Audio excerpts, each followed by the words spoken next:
Pune highway போகிற இடத்துல 2 மலைக்கும் நடுவில் எவ்வளோ பெரிய அப்பார்ட்மெண்ட்ஸு பயங்கரமாக இருக்கும் போலயே மும்பை.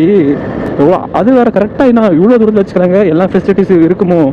ஏன்னா மலைகளெல்லாம் சிட்டிக்கு அவுட்டரில் தான் இருக்கும். ஆனால் இங்கே வந்து இருங்க அங்கிள், எதனா வண்டி வருதான்னு பார்த்துருவோம். அப்புறம் அண்ணா வந்து பார்த்து எப்படி வந்தான் பார்த்தியா? இப்படி வந்தீங்களா பார்த்துங்க நீங்கள். ஆனால் ஸ்டாச்சு ஆஃப் லிபர்ட்டி கட்டி வச்சுக்கிறீங்க. அதான் பாருங்களா, அங்கே பாருங்களேன், சிங்கப்பூர் அந்த ஸ்டாச்சு, அப்புறமா ஸ்டாச்சு ஆஃப் லிபர்ட்டி ரெண்டுமே இருக்குது. அது ரொம்ப சின்னதாக இருக்குது. சூப்பர்யா, நல்லா இருக்கியா? இது வந்து ஊருக்கு பக்கத்தில் இருக்கிறதுனால சீக்கிரம் தூக்கிடுவீங்கன்னு நினைக்கிறேன் இந்த மலையை. சன்னு பார்த்தீங்கன்னா நம்மளுக்கு பின்னாடியே ஃபாலோ பண்ணாங்க, தவிர்த்து நம்ம முன்னாடி வரவே இல்லை. முன்னாடி வந்தால் ரொம்ப நல்லாயிருக்கும், ஆனால் பின்னாடி இருக்கிறதுனால அந்த சன்ரைஸ் பார்க்க முடியல. இந்த பாருங்களேன், இங்கே இருக்கிற வீடுங்கள்லாம் செம்மையாக இருக்குல்ல. சன்னு கரெக்டாக அவங்களோட வீட்டுக்கு வந்து ஹலோ எக்ஸ்கியூஸ் மீ நான் வந்து விட்டேன் அப்படின்னு சொல்கிற மாதிரி இருக்க வீடு சூப்பராக இருக்குதுல்ல.